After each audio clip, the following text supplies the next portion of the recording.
Good morning and afternoon and evening, and welcome to the Climate Cafe Multi-Faith. We are talking today about nonviolent direct action, especially as it concerns youth, although this is intergenerational, and faith communities where, trying to understand sort of why is this happening and what could our youth be asking from us. So William Morris is a member of the Faiths for Future leadership team. He's been here a couple of times to share his wisdom with us. And he has a degree in environmental science with an emphasis in ecological restoration and a minor in watershed management from Humboldt State. And he sort of digs into the environmental work, even as he has stayed with the faith community and worked alongside and with organizations such as the Climate Reality Project and Young Evangelicals for Climate Action. And right now he's working with Green Faith as part of their People versus Fossil Fuels campaign. So as we talk about this, there's a real opportunity here to sort of dig into what is it that makes people nervous, maybe in our faith communities about this, and how can we hear the words of people who are engaged, young people especially, and what it might mean to them. With William, I'm just going to let you take it from here. Thank you so much. Yeah, sure, absolutely. So some familiar faces who get to hear the same things about me over again, but some new ones. So my name is William. I live in Southern California, just outside of Los Angeles. And the town I grew up and currently live in has a refinery. So I live near the Torrance Refinery. There is some neighborhood drilling that occurs here as well. There's a couple idle oil wells in the neighborhood across the street from my house. We have some Superfund sites that are close by. And I think I pulled up a map, and within 8 miles of my house, there's about 6 or 7 refineries. And so that's kind of the reality of living in some parts of Southern California, which is actually the largest urban oil field in the country. And so lots of different things dealing with growing up, going to school, having to shelter in place and run inside because gas has escaped the refinery. The refinery has exploded in the past, raining ash and debris down, and our town is littered with a lot of capped oil wells that will leak methane. And so that's been a big problem as well lately. And so really being at the intersection of not just climate change and, living through the droughts and wildfires of California, but also climate justice and living in these communities, a community that's impacted in such a big way. And I think I didn't realize that growing up. I didn't realize it wasn't normal to have, your air poisoned and to have all these things happening by you. But luckily enough, I was able to take an environmental science AP class in high school and really learn about these things. And I think that is the case for a lot of people in these places is oftentimes you're not educated around what is happening. And so really trying to help educate others as well. And I grew up Christian, but in a very fundamentalist and conservative church, evangelical church, which means something different here in the US compared to other places in the world. And so kind of dealing with that intersection of, what does it look like to be a person of faith who lives in some of these communities and has friends in them as well? And how do we act on our faith values? And what does that mean? And what does that look like? And so that's what a lot of my work now with Green Faith and Climate Reality Project and other organizations looks like is, we're doing this work because we're people of faith, because we have these values and these morals that we're living out. And what does that look like? And what does that mean in our response in a time of climate crisis? Nonviolent direct action is we all have this picture in our mind of what that means. What does it mean to go to a march or to a rally? What does it mean to speak up and do these things? And it's really daunting if you've never done it before, especially here in the United States. If you grew up, in a very conservative religious community like I did, those people are, they cause trouble and it's not good and you shouldn't be doing those things. And so I remember, despite, all the place I grew up in, going to college and doing my studies, it was very academic. And in my mind, I think I rationalized, this is how I'm making my contribution. I'm studying this and I'm going to have a job in this and do these different things. But, as the climate crisis just worsened and worsened, I felt like this isn't enough. My body is not out there with other people and doing this. And so it was back in 2017, and it was the March for Science up where I was living, and I was free, and I was like, why? I have no reason not to go. I kept trying to think of excuses, reasons not to be there, not to show up. And I ran out of them. I didn't have any. And I just felt really called to go out and see what this was about. But I had all those preconceived notions in my mind, never having done it before. And I show up, and I just see so many people that I know, so many, fellow students and professors. And it was really like a fun, lively place of different speakers and vendors and all these different kinds of things going on. It was really just like this community gathering. And I was very thrown off. It wasn't a lot of like, just anger or crazy energy, but it felt really good. And so sitting there listening to people talk about these different issues and how it applies to their own context and how it's affecting them, really made it feel like what church should be to me, right? This is everyone who's showing up and is here for this common cause, and shows up for each other and does that in a bold way. And so it felt like that missing piece was really put together. And from then on, I started really, wanting to go to these different climate marches and rallies. And so attending a lot of these youth climate ones, and just seeing the boldness and the fearlessness and the truth telling that young people have at these different things. They tell the truth. The emperor has no clothes, right? They tell things like it is. And that is such an amazing trait. And so showing up to these things, I was doing it as, someone who cared about environmental science. And then I started doing it as, someone who is a person of faith as well. And really seeing that a lot of these young people who are out here marching are doing it independent of their house of worship or their congregation, where, they had to go outside and people didn't come with them. And it was really heartbreaking to see that they felt that this is something that matters so much to them. This is their future. This is our shared sacred earth. But they felt like they had to separate. And another story about that, I was reading this book by Brenda Salter McNeil. She lives, I believe, in Ferguson. And it was when Mike Brown was killed by police, and there was a lot of different things happening, lots of upheaval. And her story was she was meeting with a lot of other church leaders in the town, and they were all trying to decide what to do, all these different church leaders. And so lots of talking going on inside, and the youth were outside marching in the street, and they basically posed the question, are you coming or not? And that was kind of it. And that was the decision point she had to make. Are we going to show up or are we not? Are we going to make excuses? Are we going to find a million reasons why not to, or are we going to do it and show up? And I think the point is you don't always have to completely understand or completely be comfortable, because if you're comfortable, you're not really going to grow.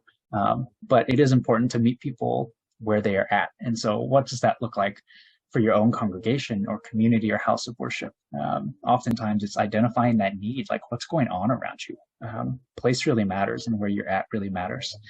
And so identifying those things and seeing, what are we comfortable with? We want to start small with different things in our congregation and kind of branch out. Should we join in on things that are already happening? Like, how do we build those relationships? Like we just heard, that's the easiest way to show up, is go with who you know, build those relationships, and be there with others. It will make it a lot more comfortable. And as was said, I'll echo, there's different levels of things. Sometimes it is, just doing a march through the city or attending a rally. It doesn't have to be something super escalated. But as Richenda said, bearing public witness is a very important and symbolic thing. It really makes a difference when people of faith show up to these things as people of faith. I think that is what there's a big lack of many times is there are young people who are out there and doing these things, and they don't have a lot of times the guidance and the mentorship they need. They aren't seeing people who are older than them set this example for them, and they feel that they have to do it themselves. And so it can be really hard for them, where it feels like they split away from this community that has cared for them in many different ways, but is failing to care for them in another way. And so, yeah, well, I think, again, the community I grew up in, you don't want to rock the boat. And, you don't want to cause trouble, whatever that may look like. But once you start doing anything, I think you'll be surprised with how little causes waves sometimes, and that's okay. For some congregations, even talking about climate justice causes waves, and that's okay. Because it's important, and it is what we need to be talking about. And as we heard, people are disproportionately affected. And those who are suffering the effects first and worst really need us to show up for them, even if it might cause a wave in our community. And for others, maybe we're on those next steps where we are comfortable going out or holding events or having our congregations involved, and being very invitational about that as well. I saw that comment in the chat that Catherine Hayhoe says, focus your energy on the 90%. Absolutely. There was if you're not familiar with that, there was a study done on people in America and climate change, and how worried are you? And there's different categories: alarm, concerned, maybe disengaged, kind of on the fence. And only about 9% were dismissive. The other 91% are in those other categories where they're aware of it, they're concerned, they're alarmed. But we're not seeing 91% of people out there taking action or speaking up, and yet saying they're concerned. And so I think that is a really great gift that our faith communities have, is that spirit of invitation. Is 9 out of 10 people out there are concerned about this and are worried about this. And how are we creating spaces, and how are we doing the things we do very faithfully, and inviting others into that space in a way where they feel comfortable showing up, and they feel comfortable growing, and they feel comfortable doing more. And this kind of leads into our faith communities and losing young people, is we haven't cultivated those spaces that are invitational for young people to do the things they need to do and do what's important to them, and to let them lead on these different things. But I think we have all the tools we need as different faith communities. We have our traditions, we have our sacred writings. For me, growing up Christian, I always read about Jesus in the temple and sending out the moneylenders, and he blockades the temple for the rest of the day. So Jesus taking direct action against injustice. And so just we have these rich traditions that we can really pull from, and I think are going to be more and more needed in the days to come. We need more and more hope. We need more and more spirit-filled sacred action. And I will stop there. Thank you. I also think about in the Bible, the Christian Bible, I studied the Hebrew Bible, of course, but from a Christian perspective. So I don't want to speak from that perspective, but I want to acknowledge and honor it as well.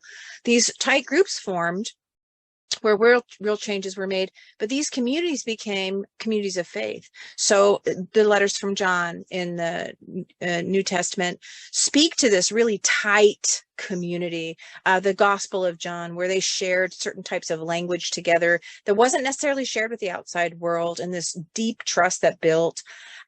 Churches are supposed to wrap around community to provide spaces that are deep and fulfilling, but I think they're not sometimes. And that young people certainly don't feel brought into that, because that's not where they're experiencing family. Where they're experiencing family, people who care about their life, their future, right? Those people are outside actually gluing themselves to Picassos and drawing ire, right?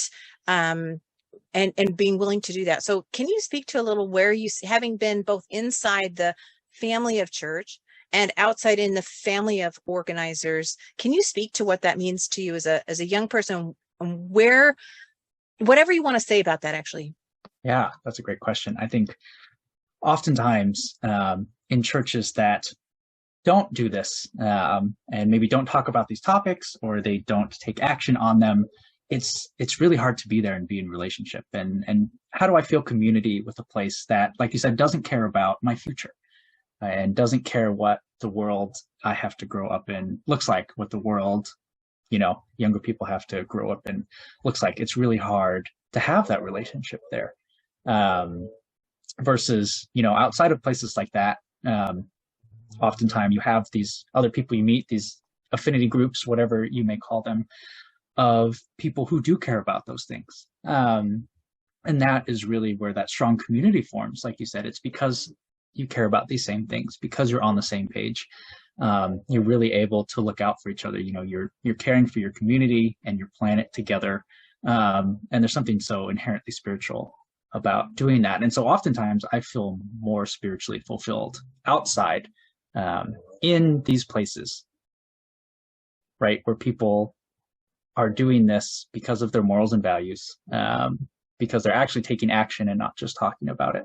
That is often where I am feeling the most spiritually fed. That's where my faith feels holistic. That feels like where I'm growing. That feels like people I can trust. It's really hard to trust communities that aren't looking out, for my well-being. And one of the things that, as we're talking about nonviolent direct action, and kind of I'm recognizing in it as we plan this, that because of me, because I'm sort of hosting, my lens is very much the experience of being told not to do it. And there are lots of folks out there who grew up actually with the imperative that you have to. Communities of color, especially, where they have support often within churches and faith communities, because they really see this as good, just, and godly work. And I don't know if there's anybody here that wants to speak a little to that or not, but I want to acknowledge it. Can I add on to that? One big thing that if you really are looking at like frontline communities, is that they don't have a choice in this. If you're able to give up, that is a privilege, right? Because it's not affecting you so directly that you can remove yourself from it.